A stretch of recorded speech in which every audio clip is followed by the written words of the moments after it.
My fiancée and her friends tried to pressure me into an open relationship, but they were in for a shock. Hey Reddit. I've always believed in loyalty. For me, relationships are built on trust, respect, and love. That's what I thought my fiancée, Emily, believed too. We'd been together for 4 years and engaged for 6 months. She was everything I had ever wanted: smart, beautiful, kind, and, I thought, loyal. But one night, everything came crashing down in the most unexpected way. Emily and I had been planning our wedding for months. We had chosen the venue, sent out save the dates, and even started picking out flowers. I was excited to start this new chapter of our lives, but something about Emily's behavior had been bothering me for a few weeks. She had been spending more time with her group of friends, a group I never particularly liked, to be honest. They were the kind of people who thrived on drama and seemed to enjoy pushing boundaries. One evening, Emily asked me to join her and her friends for dinner at our place. I wasn't thrilled, but I agreed. As soon as they arrived, I could tell something was off. The atmosphere felt tense, and Emily seemed unusually nervous. Her friends, however, were as loud and opinionated as ever. After dinner, as we were sitting in the living room, Emily cleared her throat. She looked at me, then at her friends, and then back at me. There was an awkward silence before she finally spoke. "So, I've been thinking," she started. Her voice was shaky, and she avoided eye contact. "About our relationship and, well, the future."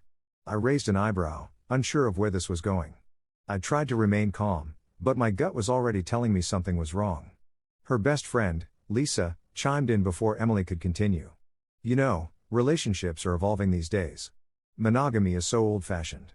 Couples are finding freedom and happiness in open relationships." I stared at Lisa, then back at Emily, trying to process what was happening. "Are you suggesting what I think you're suggesting?"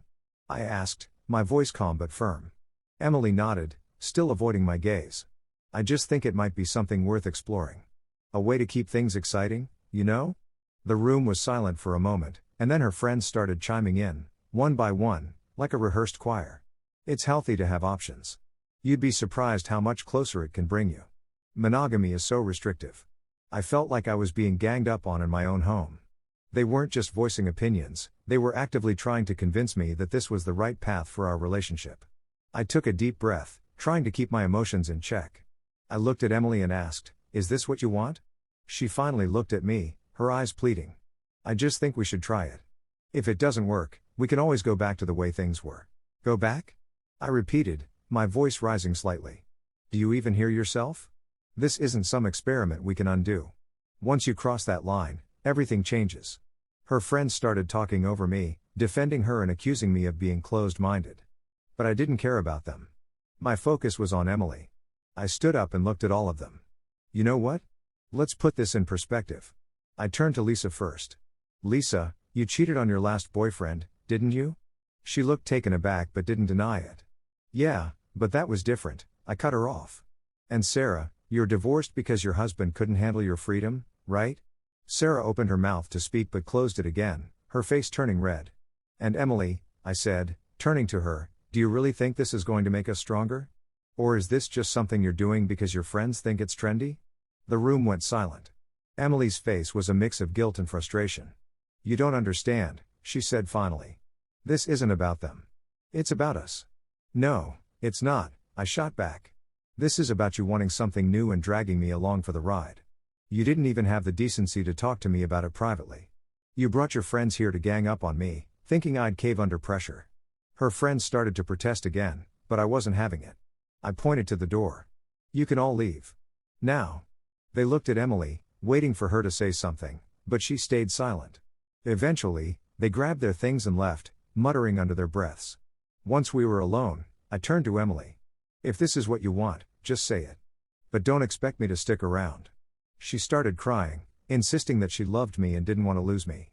But her actions spoke louder than her words. The trust was broken, and I didn't know if it could be repaired. I spent the night at a friend's house, needing space to think. Over the next few days, Emily kept texting and calling, begging me to come home. She apologized, saying she had made a mistake and that she didn't want an open relationship anymore. But it wasn't just about the open relationship. It was about the way she handled it, the way she tried to manipulate me with her friends, and the way she disregarded my feelings. I met her a week later to talk. She was a mess, crying and pleading with me to forgive her. She promised to cut ties with Lisa and the others, to focus on us, and to never bring up the idea of an open relationship again. I told her I needed time to think. I wasn't ready to make a decision yet. Over the next few weeks, I threw myself into work and spent time with friends and family. I needed clarity, and the more I thought about it, the more I realized how much damage had been done. Emily continued to reach out, but I kept my distance. I needed to figure out if I could ever trust her again. One evening, I received a message from an unknown number. It was Lisa. She accused me of being controlling and toxic, saying that Emily deserved better. I blocked her immediately, but it made me wonder if Emily was still in contact with her. I decided to do some digging and found out that Emily had been meeting with her friends behind my back, despite promising to cut ties. That was the final straw.